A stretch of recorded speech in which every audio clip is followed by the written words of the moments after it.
Okay, so you would like to share something or ask anything? I would like to know about the Galactic Court, and if you could explain that and bring some understanding. And also with the Galactic Court, there's dates. Well, how do they come up with these dates? February 28th to May 8th, judgment, and then May 9th to July 17th, justice, and then July 18th to September 25th, grace, and September 26th to December 4th, mercy. And what are they judging? Where did these dates come from?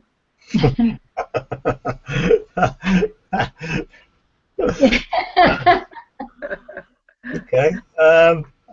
Why are we laughing? That's a good question. Yeah, good question. I think the dates came by someone going there and being told, I think, as far as I'm aware.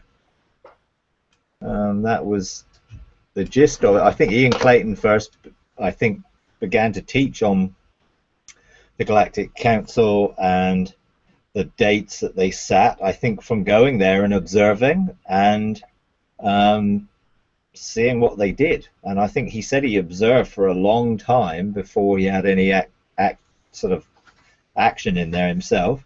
So I think that came really through his teaching and his personal experience of going there and watching what they did, and then I guess getting engaged in what they did. I mean, the council is, the heavenly council of 70, and that's obviously reflected on earth with the Sanhedrin, the 70 within the Hebrew system of government, and they were those that were able to bring judgment at a level that could bring life or death. And of course Jesus couldn't be put to death without their permission. And Paul went to the 70 to get permission to kill Christians in Damascus. So he went with papers from that court. So there was a sense where in the natural court they carried high-level governmental authority. Now, in the spiritual realm, they are. I personally believe, and I'm not sure if anyone else believes it, but my experience with it is that they should be representatives of this generation. When David said he served the purpose of God in his generation, I believe that every generation should have people who are operating on the Galactic Council who are responsible for establishing government to do with judgment, justice, grace and mercy. Now that obviously hasn't been the case because hardly anyone has had access to go there because without the revelation. So when I've been and seen, they've been made up of a variety of different people and beings. Some men in white linen, some ancient ones, some current people, some angelic chancellors. There seems to be a makeup there which are almost waiting for us to get our act together to be able to engage. Now, you can't just sort of pop in there and present a case. I mean, you have to. It's a high-level governmental institution there, and you have to present a case correctly. And I spent sort of best part of 9 months learning how to prepare a case based on the 12 chancellors' houses and understanding the alignment of them, and then understanding that you needed to make a case based on the precepts of God, the statutes of God and the laws of God, to give you a foundation to be able to bring that case.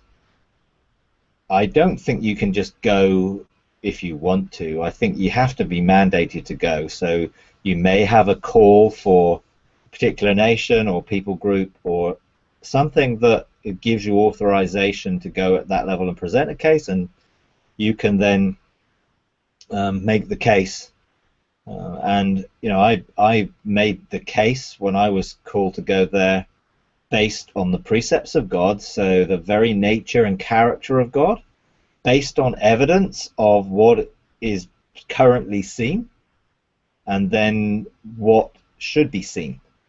So everything was based on what God's nature, his eternal heart and purpose, and then, okay, look at the current situation and how is that, what's the evidence for the case for judgment. So there has to be evidence for the prosecution, if you like. Why should there be judgment made in this situation? Now, remember, judgment is not punishment. Judgment is just a verdict. So if you look at God's heart, you compare it with what's going on today, then you have, does this line up and compare?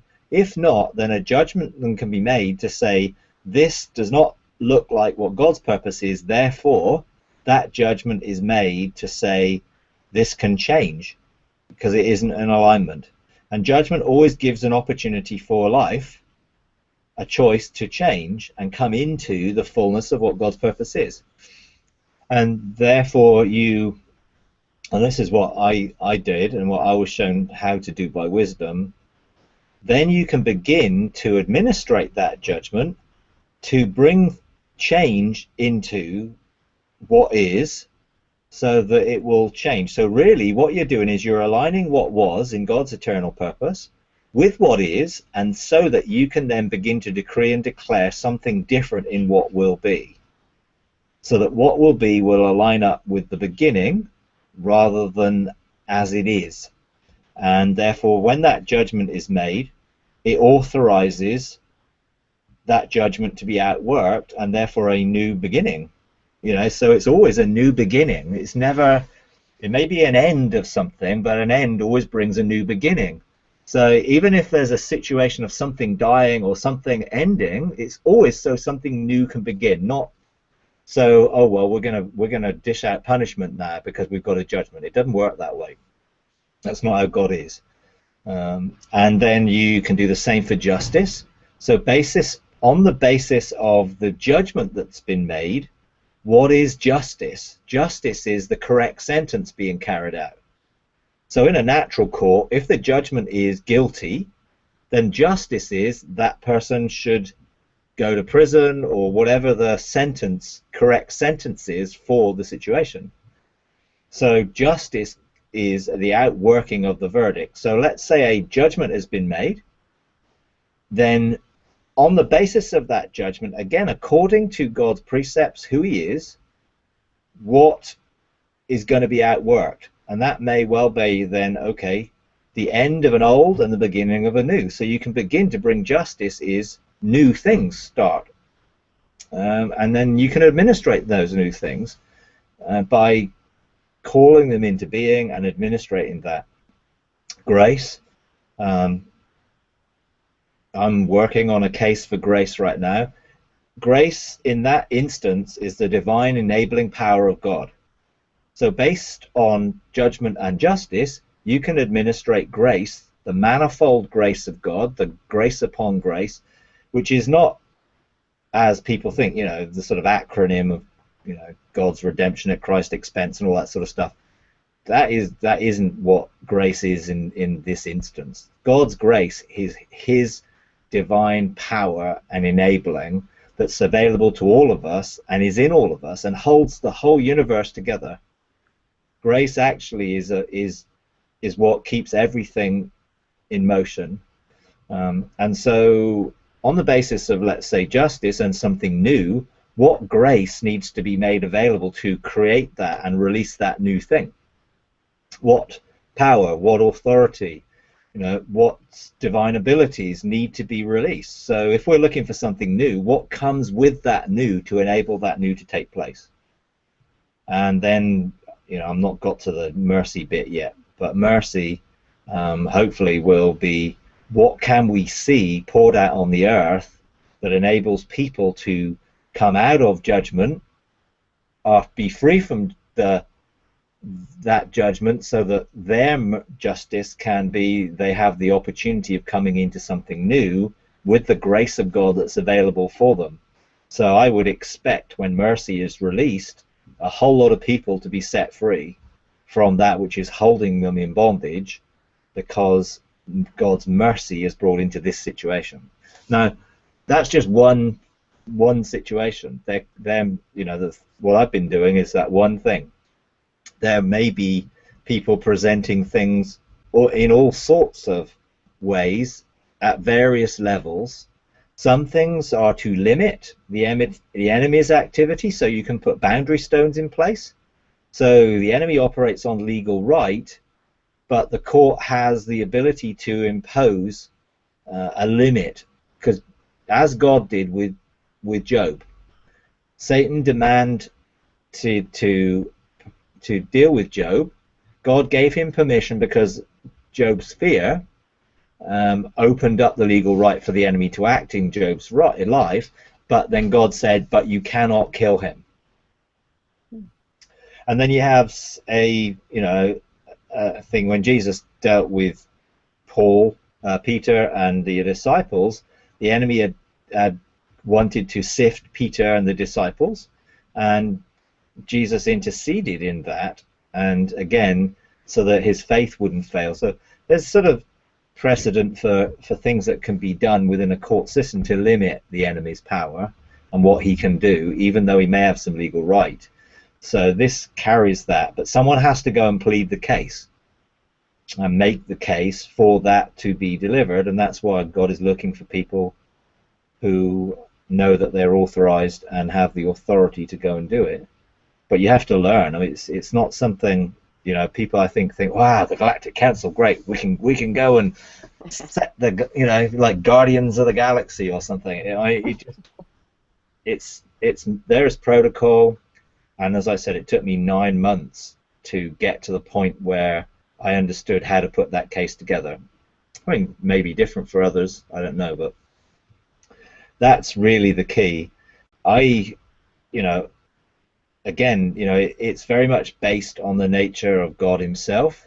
The foundation of his throne is righteousness and justice. God, in sense of three attributes of God, judgment, justice, and holiness, are again outworked in the things. We have, righteousness, peace, and joy in the Holy Spirit, the way, truth, and life in Jesus, and they all add to the fact of why we have these four governmental areas, because there are 4 seasons, and that again is to do with the alignment of the circle of the deep and the seasons and the times that are set by God. I don't have any other personal revelation. I just went on the basis of my spirit. I was given a mandate and my spirit engaged, and God spoke to me and said, you must prepare a case for judgment, justice, grace, and mercy. So I guess, Ian, who got the revelation or experienced it, God certainly spoke to me in those terms, so I will be happy to accept that what he got was a revelation from God, because I got the same revelation as God spoke to me about it. So yeah, I mean, I don't know why those dates specifically. I know that there are 4 periods of 70 days, so I assume that the 70 days goes with the 70 members of the court, and then once those 4 70 days are over, you have a rest period of 85 days or 86 days in a leap year, I guess, until the next sessions, and then, which is why there tends to be a place where you need to identify rest, and of course again that's all indicated in the nature of God, and having a rest period in a fallow period, if you like, it built into creation, and I guess that's something that happens in this instance. So yeah, I mean, I don't know any more than that, other than it's a really quite an intense place. First time I went there, I could not see. It was such a different atmosphere and so light. My eyes took a while even to adjust to what was there and how it was. But having been back a few times, I've known people recently who have been invited to go and sit at the table. The table at the thing seems to be like a horseshoe, like a sort of horseshoe thing, and Father, Son, and Spirit are in the center, and the court members, council members are around the horseshoe.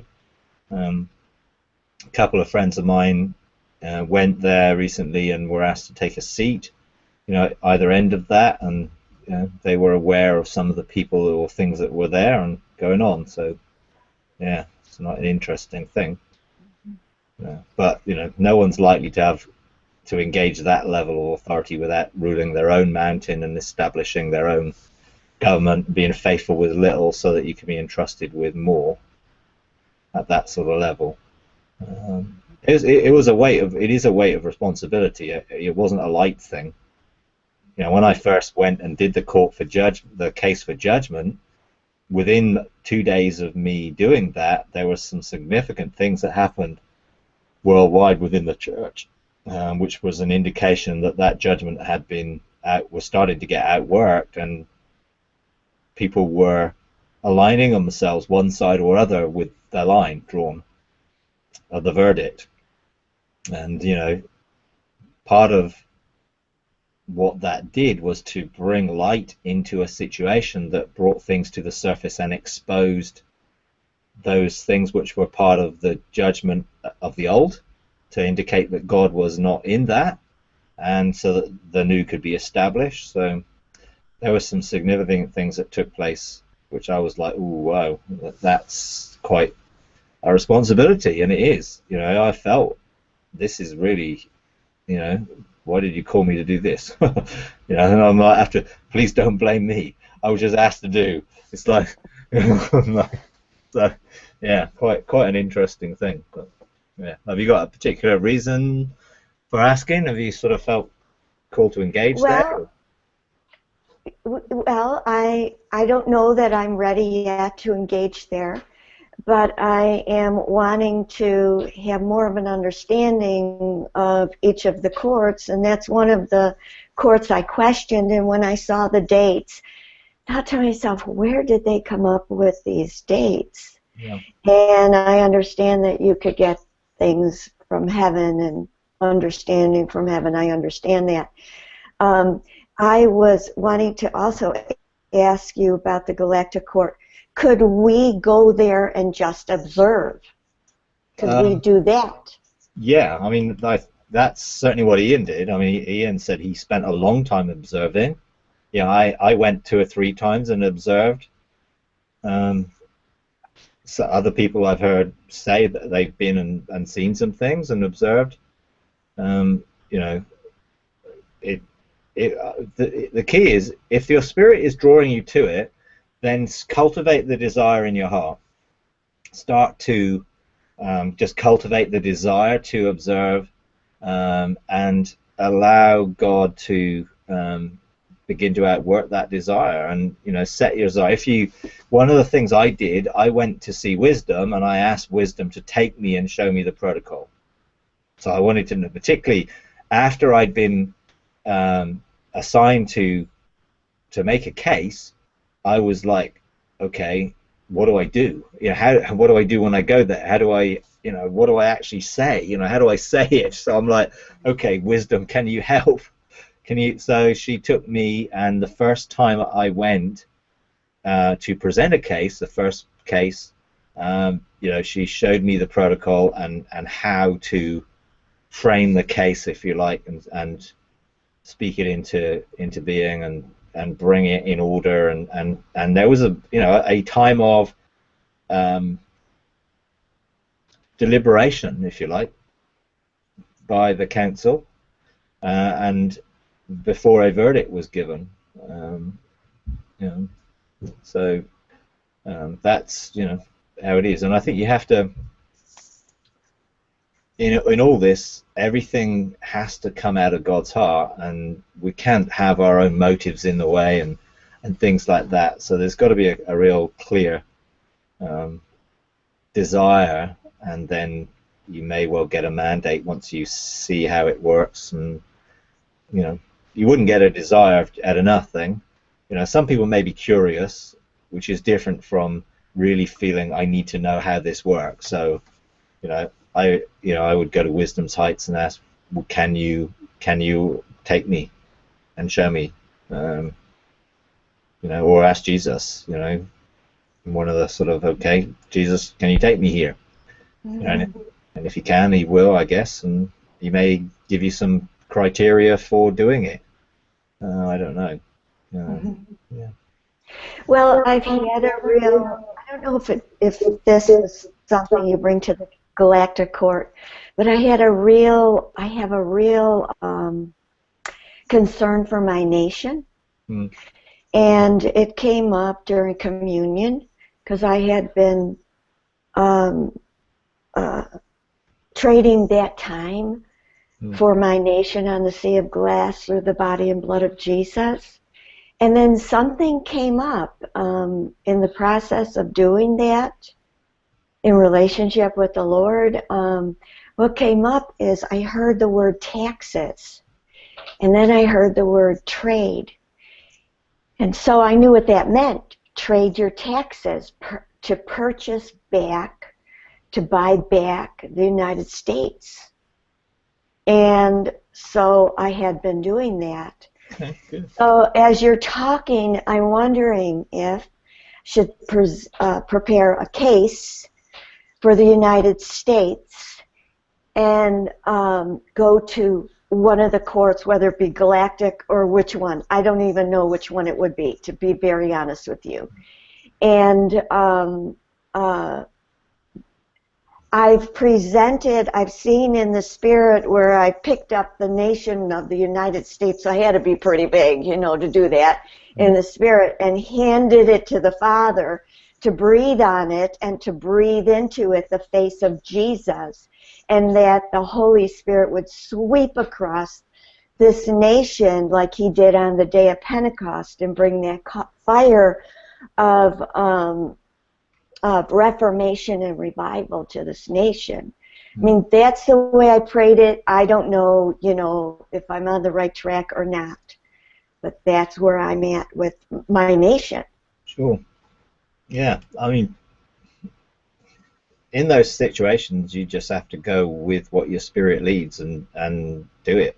If that's what your spirit's leading you to do, then just go with it. And them in everything, there's probably levels and layers of ongoing administration into that.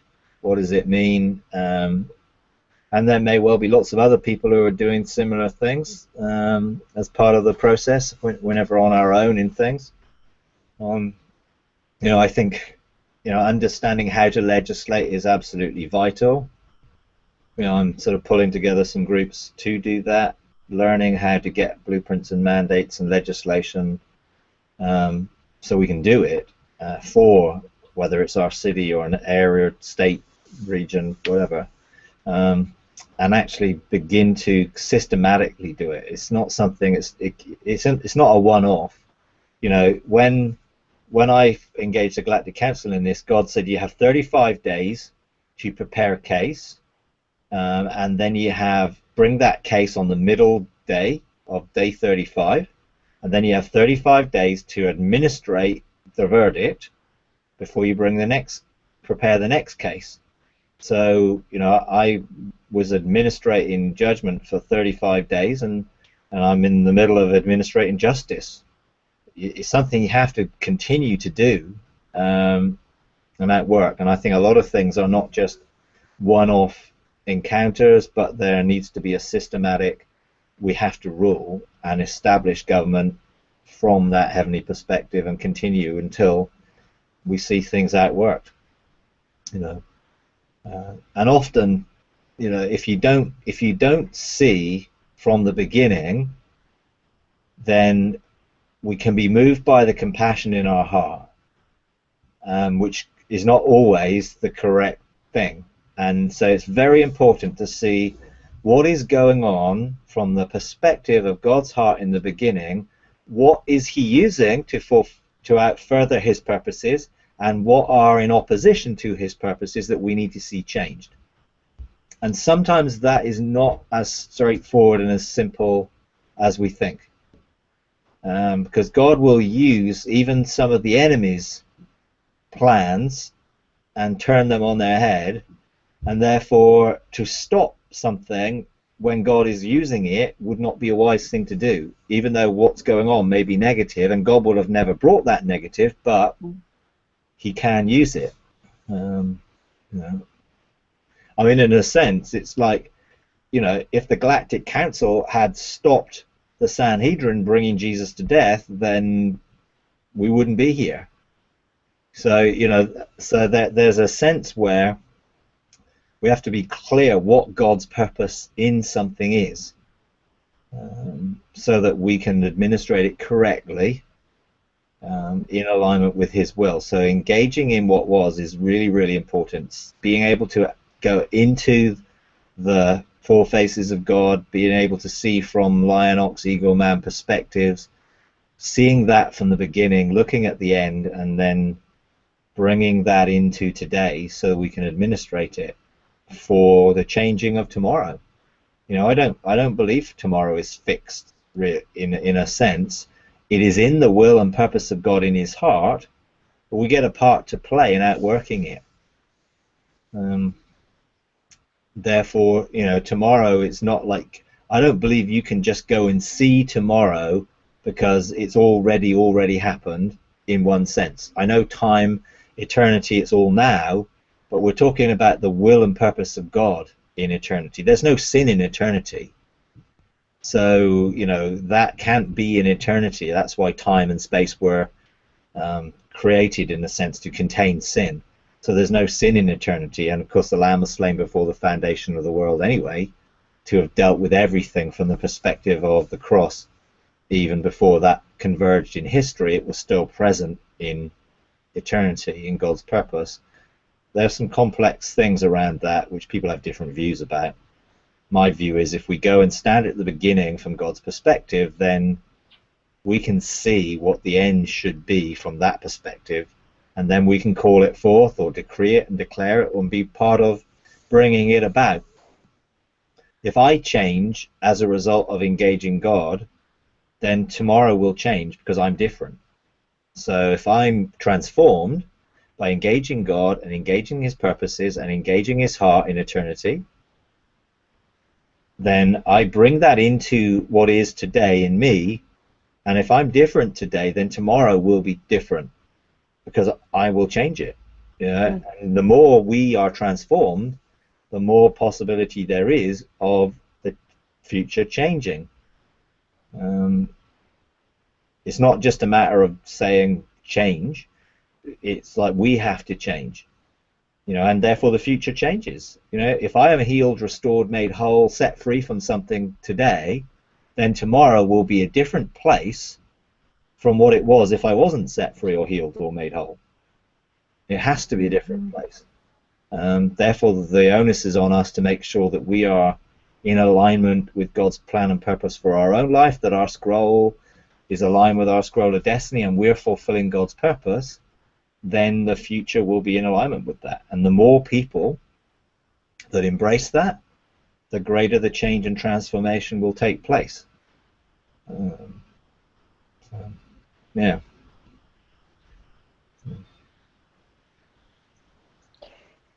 I don't know if anyone else has a question. I mean, I don't want to take up all the time. Okay. Does anyone else? Can I just go ahead and ask this? You mentioned the circle of the deep. Okay. Do you get any more on the circle of the deep? Yeah, I've got a lot on it. I've not taught it yet, but I have engaged an understanding of it. The circle of the deep is a phrase that God spoke to me about aligning the circle of the deep with the 12 chancellors' houses. And those 12 chancellors' houses align in 4 seasons of 3 houses, and those 3 houses have to be aligned dimensionally, and then the 4th house or the 1st house of the next thing agrees, so it opens up a window for something to take place. And I'm not just talking about like the constellations or the stars. That's just a natural sort of thing that there is in terms of the constellations moving. We're really talking about God's government aligned with his eternal purposes, that can open the avenue for that to take place on the earth. And I don't believe it's fixed in that it just happens, so we get to administrate and align those houses in the seasons that God is preparing. So yeah, I've been to all the chancellors' houses now. Some of it I just can't describe. It's just it's difficult for me to describe exactly what it is. But you know, I have a basic understanding of them, and when people go there and say things to me, I recognize what they're saying, even though sometimes we describe things with different names and with different words, but it's the same place. And I think that a lot of things are the same place in heaven and the same court, but people use a different word because it's how they relate to it. So, you know, these 12 chancellors' houses I've related to, I needed to understand how they work before I could present a case to the council, and we're in a season where I believe the 4th house is open, and that will now bring the next 2 houses, once we shift on past August, into a new generation. So yeah, I mean, I can't really go into it in depth because I can't describe it yet. I'm working on it, writing down some of the things I've seen in ways that I can describe. Some of it is just stuff I haven't got words to describe because some of the mysteries hidden in darkness. Some of the things relate to not just this realm and dimension, but other things, and so they're quite difficult to describe because I haven't got a reference point yet. You know, but it's all about aligning God's purposes and bringing what was, what is, what will be to agreement, so that can be outworked. Yeah, I mean, I find it quite hard to share exactly what it is I've seen, because it was very quite intense and also very symbolic. And you know, it was a lot of things, a lot of things that were going on, and you know, some of the things I did see in the affairs of the nations house. You know, I did see some things there. I saw 9 thrones being prepared, which were for people to take responsibility for the tectonic plates and to take back authority over the tectonic plates. So there are a few things like that which I can definitely relate to. You know, the first 3 or 4, I've spent a lot of time in and around that, so I'm more comfortable with those. The next few, I'm starting to begin to get some authorization in it. But you know, it's like one of those, how can you say that? Well, all I can say is my personal experience and the encounters I've had. I mean, I'm not saying that that's the only way of expressing it. You know, I don't believe that, you know, the Mazzaroth or the 12 constellations are there to control us. I believe that the sons of God will have authority to administer the times and seasons, rather than just be subject to them. And I think I'm a somewhat I think some of the teaching I've heard about it in the, you know, the age of Aquarius and the age of Aries, and you know, they're 2,000 years apart, and we need to wait for another 2,000 years for the rising of another house. It's like, do we really want to wait 2,000 years? Is our future determined by the revolving of the constellations in the heavens, or actually should we be administrating the revolving of the constellations? Therefore, when a new season comes, we should be administrating it, not just subject to it. Yeah. Otherwise, you're going to have, you know, 48,000 years to wait before the end of the houses have all revolved. So I'm like, ooh, yeah, that doesn't really resonate with me. and I believe we can accelerate things by coming into our place of government and administrating it. Although it is a little bit sort of intangible in one way, because it is quite difficult to describe. Wisdom helped me a lot by taking me there, introducing me to the chief angels of those houses, and some of them I was taken into out of sequence, and had some experiences where I'm wondering, wow, what's this? Where am I? And then I was told to go back and go through each house in sequence and let my spirit engage so that I could have some understanding. My spirit understands a lot more than my cognitive senses do. And sometimes that gets released and I find myself talking about stuff which I don't really know, because my spirit has been there and engaged there and has absorbed the impact of that. But that doesn't always, it doesn't always come when I try and explain it. So, yeah. Anyway. Okay. So has anyone else got a question they want to ask? Or testimony they want to share? Or? I do have a question. I'm on vacation. It's hard to get good internet connection, and the sound is crazy. But the houses and dimensions, what's the difference? Because I keep hearing 12 dimensions and then the 12 houses. I mean, how are they related, or are they?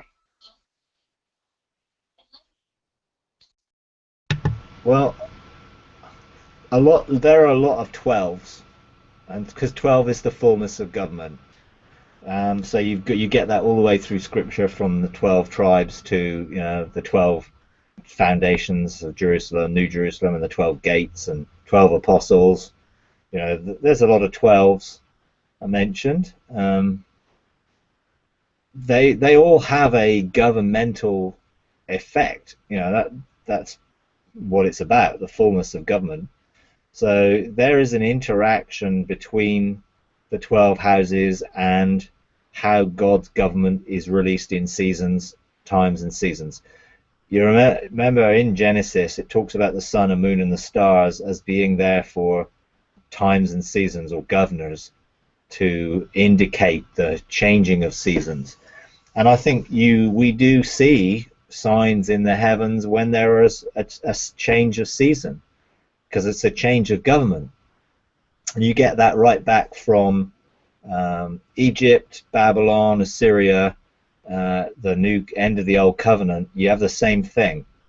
Biblical, symbolic language talking about the sun standing still, or the heavens unfurling, or the moon and the sun stopping. And I mean, it's always about a change of government, because when Joseph told his father about the dream and his brothers, the sun and the sun would bow down and the moon would bow down. It was a sign of the governmental aspects of the nature of the heavenly bodies. But I believe that we're learning how to administrate that rather than just be subject to it. So there are dimensions, and you could call them dimensions in time and space. You could call them different dimensions. I mean, you have dimensions in quantum physics to do with string theory, and how dimensions need to exist to form the mathematical formula that shows that string theory is correct. I mean, there's a lot of things. What are they? Well, I don't think we should postulate unless we've been there and experienced them. You could say that heaven is a dimension. You could say heaven of heavens, perfection, eternity, they are dimensions. You could say this world is a dimension in time and space. Kingdom of God is a dimension within the heavenly realm. So there are different dimensions or realms or areas of rulership, but there are some others as well as that. You could say that there may be things that operate in another dimension that we're not privy to as yet. So yeah, I mean, I think my personal desire is to see this planet come back into its right connection to all the dimensions. And so my focus really is not too much on what goes on out in other galaxies or other things. It's actually about what we do here as sons of God. Because God wants to manifest his sons so that creation can be brought back into order, and that the earth will be brought back into its rightful place within the spiritual realm, because that's where it came out of. When time is wrapped up, we will go back into our place within the realm of the spirit, in which we were when Eden and the garden overlapped and they were connected. It wasn't until the earth was moved. Now some people are talking about the polar shift and a shift of the poles as an indication of what happened the first time, and that needs to take a reshifting of the poles before the restoration of all things. I believe that according to Acts 3, there will be a restoration of all things, spoken by every prophetic voice going back to God's prophetic voice. And so everything God has decreed, I believe, will be restored back to its original purpose. So we need to see quite a lot of restoration take place to bring about that change for us and for, well, I know Ian Clayton is very, very adamant in that the whole of the created order is looking at this world because of the DNA it carries, and there is no one else that carries the DNA of God as his sons like we do. And there's a lot of controversy at the moment, obviously, about aliens and various things like that. Are there other people out in the universe? And there's that can create huge controversy, and is doing so. My personal, I'm only going to go on that which I personally experience. And so anything that's not of this natural physical realm is in essence an alien from it, and we're called aliens in a sense because we're in this world but not of it. So there's a sense where every angel, every angelic being is not of this natural realm, therefore could be classed as alien to it. Does that mean that there are actual created beings in this realm which are living on other planets? I've never been and seen any. I've been to other planets, but I've never seen any, so I'm not going to comment on that. But certainly every angel is and could be seen as an alien in that way. So I think I think there's an awful lot we can do here to get things prepared without being too concerned, unless that crosses our path or tries to hinder or influence. Ian Clayton teaches obviously about the Greys, that they are operating from another dimension and they come through light technology into this dimension, but he certainly doesn't state that they are from another planet within this dimension. And there's a big difference between those that come from another dimension and those that come from another planet. So yeah, a lot of potential controversy and stuff going on around that at the moment.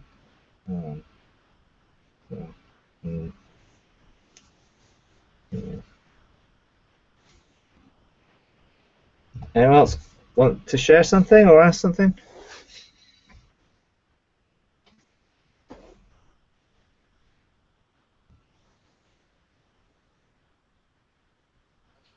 I just think it's interesting you use that word light technology. That was interesting. That did that little click there.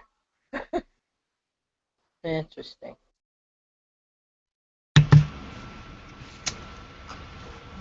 Adam and Eve had the ability to use light and sound, and so did the early people before the fall and the flood. There was different bandwidths of light, electromagnetic energy that they lost the ability to engage.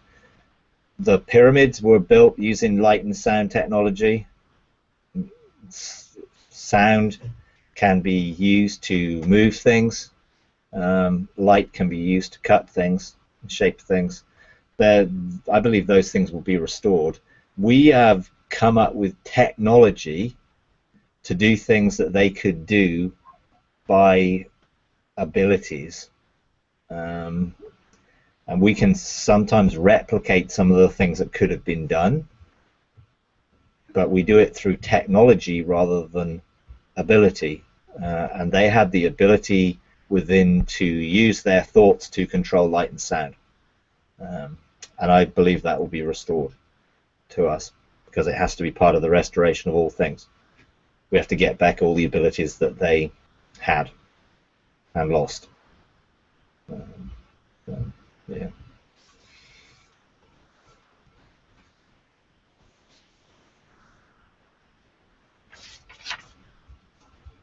Okay. Anything else?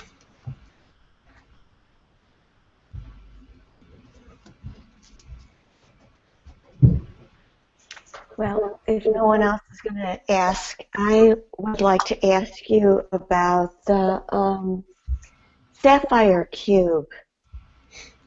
Been hearing a lot of talk about that. It was the first I've heard of it. Okay. What is it? How does it function? Where does it come from? Okay. Yeah. Okay. Well, that's a again sort of a current topic.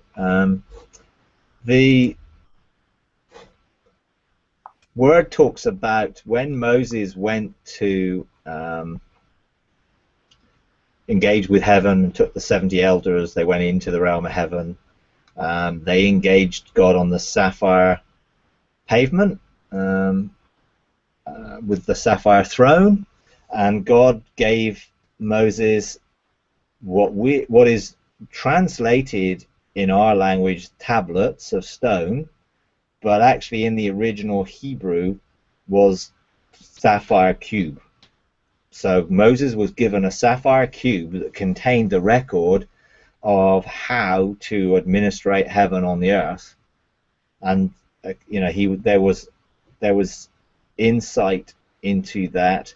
Of course, that he smashed it, and then the tablets of stone he cut out of rock, whereas God gave him something that came out of the very throne of God to do it. Now, about I don't know, 18 months ago or so, we were engaged as a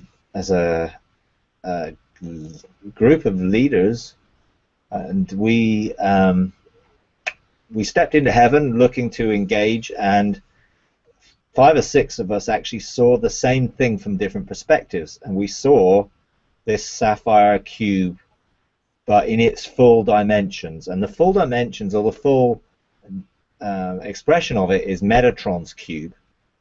And Metatrons cube contains dimensional governmental shifts, or difficult to describe, but they are geometric shapes, sacred geometry, if you like, in that some of those shapes have significance.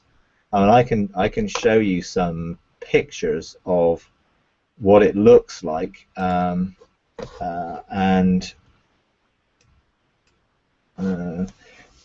the cube, and you can look at it from a cube perspective and see that when you look into it, but actually also there are each of these other shapes and I looked at it from a perspective of this internal shape. Some other people here, they saw this external shape. The Star of David is 2 overlapping triangles. That is also seen within the shape. When people see it, engage it, it can look something like that with dimensions, or like that, like that. There's all sorts of that one. That I've been inside it. I mean, I was taken in it. My wife has actually been in it, which I was, thrilled when she shared that. And She didn't know what it was doing, but within it, when I've been in it, it contains the manifold wisdom of God, the multifaceted wisdom of God. So there within it are facets that are those inner, like like a diamond. You see facets cut, and you look in, and you can see within. It's like that, and there's revelation of governmental dimensional things that it contains, and it's seeing that's another way of looking at it, or that, and there's lots, but there are these different shapes contained within a cube. It's not just a square, it's multi-dimensional, and each of the layers, or these intersections, are spheres of government, and there are 13 of those, I think, that make up the cube in one way, looking at it. Now, why is God releasing this at this point in time? A number of people seem to be engaging with it. When we had this encounter, we were all a little bit like, oh, we're not going to say that because it sounds a bit weird. And then someone said, well, actually, I saw something odd. Does anyone relate to it? And then we all sort of suddenly thought, okay, we're all seeing something same here.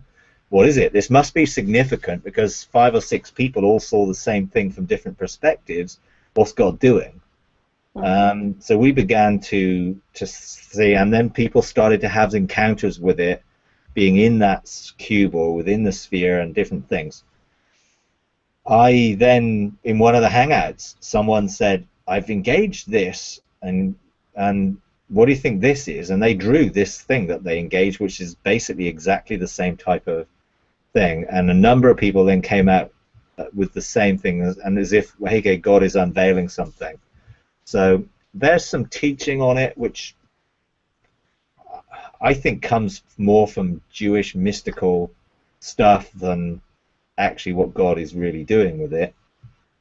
But I do believe that if Moses had received it, it would have enabled a very clear government to be established on the earth. But because he didn't, it got smashed, and I think God wants to restore it.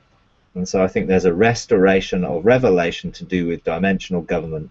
That's as much as I can put a name to it, really. Yeah, I mean, it's one of those things. Some people will find all sorts of mysteries and mystical stuff with it, and I tend to just think, okay, if God's doing something, there's a reason behind it. Let's go and find out what the reason is. What does he want us to know? And how do we relate to it? If there is revelation by engaging, then let's engage in that dimension. You may well find that this, for me, once I found that it did relate to the circle of the deep and how the 12 houses were arranged, and I'm trying to sort of make that diagrammatical from a point where people can see it. If I had the skills, I would sort of animate it, but I haven't got those skills, so I'm sort of working on a sort of dimensional picture that helps people understand how they shift and come into alignment. But it is based on an understanding or the basic pattern of those pictures. So yeah, it's quite. Some of these things are just a bit weird, you got to accept that they're a little bit weird, and you think, well, what is it all? Well, I don't think I fully understand, but I know, because I've experienced it personally and others have. I know God is doing something. Therefore, it's worth pursuing if you feel connected to pursue it. It's not something I go after, but it's something that I see other things relating to when I connect with them. Suddenly I get light bulb moments of, oh yeah, that's what that is, and that's where those things intersect, and that's what that's about. Metatron is the chief angel of the order of the chaos, the living creatures, and is the timekeeper and keykeeper of heaven. and so is responsible for times and seasons and opening and closing dimensions. And I think that's why it's called Metatron's cube, because it has something to do with seasons and dimensions. Yeah. Well, one morning I was in between waking up and sleeping, and I saw a green color, and then it turned into a round circle. Within the circle were circles. Yeah. And then they parted, and there was a person there that was the same color as the green, just putting out their hand and leading me in this path. And then that's all I saw, and boom, it was gone. It was like popcorn. It popped in and it popped out, And so I'm wondering now, with your diagrams that you saw, I saw the pictures that you shared, if that has anything to do with this sapphire cube. I don't know. Maybe, and I think, if your spirit resonates with something, set the desire of your heart on it and meditate on it and see what opens up. I don't personally pursue anything, but it's helped me understand some things from a perspective subsequent. When I look, I see shapes and see different dimensional things, and I think, wow, yeah, that relates to how God has ordered these things and how these things are in alignment, and it helps me with that perspective. So, it's been quite helpful, but I don't go into it in sort of the depth that some people seem to go into it in, and then it becomes, what I find is there's a lot of knowledge seemingly for knowledge's sake, without a lot of governmental application. And I'm sort of concerned a little bit by the amount of people that are pursuing sort of mystical knowledge, but it does seem to be at the expense of practical outworking and government, and sometimes my spirit just jars against certain things. It just doesn't resonate, and I just leave it, and I find some of it very esoteric and almost like feels like it's deliberately cryptic to give the writer almost a superior knowledge, and they're not giving anyone any practical revelation. It's like, yeah, lots of words and it's just, yeah, well, what does that mean? What practical meaning does that have for me? And I always want to find out, what is the practical governmental aspect of what God is wanting to reveal in this that will make a change to bring transformation. Otherwise, it can be Gnostic and very much just knowledge for knowledge's sake, and knowledge brings power or the illusion of it. And I want to make things plain. I don't want to try and make things cryptic. I want to try and make them plain, which is why I don't share an awful lot of some of the things that I've experienced, because I'm not in a position to make it plain, so I don't try and teach it until I'm in a position to be able to help people understand it, rather than just giving out cryptic information that others will sort of think, wow, he knows a lot, but actually, what does it mean? So, I'm usually sort of 18 months ahead of what I'm sharing now, because it takes me that long to get a handle on it usually. Yeah, anyway.